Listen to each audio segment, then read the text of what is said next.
नमस्कार, एक न्यूज़ 24 देख रहे हैं आप और मैं हूं आपके साथ तान्या सिंह। क्या आपने कभी सोचा है कि बिहार के गांव में जब नेता दौरा करते हैं तो उनके साथ क्या होता है?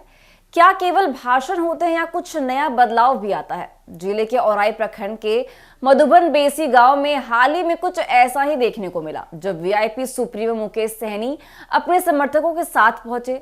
उनका स्वागत इतने भव्य तरीके से हुआ कि पूरा गांव मानो रंगीन हो गया।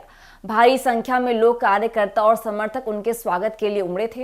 इस कार्यक्रम में एक खास पहलू यह था कि मुकेश सहनी ने वायु सेना के जवानों को बचाने के लिए निषाद समाज के 3 युवाओं मुंदर सहनी, बाला सहनी और टिंकू यादव को सम्मानित किया। उन्होंने इन युवाओं को सन ऑफ महल्ला के रूप में पहचाना और सराहा। यह केवल एक सम्मान समारोह नहीं था, यह निषाद समाज के प्रति सहनी की प्रतिबद्धता को, उनके योगदान को मान्यता देने का एक महत्वपूर्ण कदम था। असल में मुकेश सहनी इन दिनों आगामी विधानसभा चुनाव की तैयारियों में व्यस्त हैं। वह लगातार बाढ़ प्रभावित क्षेत्रों का दौरा कर रहे हैं और लोगों की समस्याओं को नजदीक से देख रहे हैं। इन दौरों के दौरान उन्होंने एनडीए सरकार पर निशाना साधते हुए आरोप लगाया कि बाढ़ प्रभावित क्षेत्रों में इस तरह की स्थिति के लिए सरकार ही जिम्मेदार है। उनका कहना है कि पिछले 4 दशकों से लोग तटबंधों पर ही रहने को मजबूर हैं।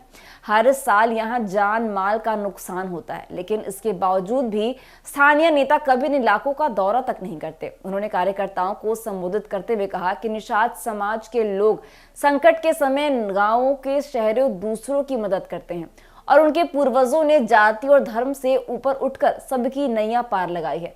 लेकिन दुर्भाग्यवश यहाँ के जनप्रतिनिधियों को वह लीडर नहीं, लोडर मानते हैं, जिन्हें जनता ढोने पर मजबूर है। मुकेश सहनी ने इस कार्यक्रम में स्पष्ट किया कि आगामी विधानसभा चुनाव में निषाद समाज की सरकार बनेगी और जब यह होगा तब इन सभी समस्याओं का समाधान भी किया जाएगा।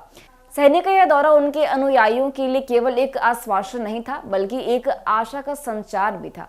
उनके शब्दों में दृढ़ता और लोगों की समस्याओं को सुलझाने का वादा था। बिहार के ग्रामीण इलाकों में यह देखना दिलचस्प होगा कि आगामी चुनाव में उनकी बातों का कितना असर पड़ता है और निषाद समाज किस तरह अपने हक और अधिकारों के लिए आवाज उठाता है।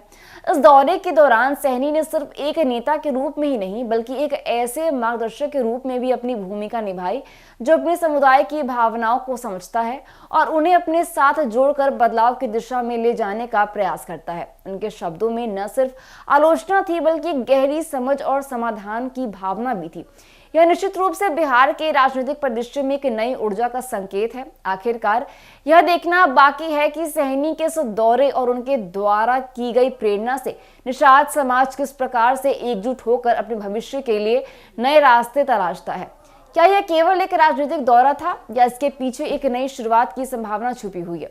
यह तो आने वाले चुनाव ही बताएंगे। लेकिन अभी के लिए मधुबन बेसी गांव में सहनी की यात्रा ग्रामीणों के लिए प्रेरणा और उम्मीद की एक नई किरण के रूप में देखी जा रही है।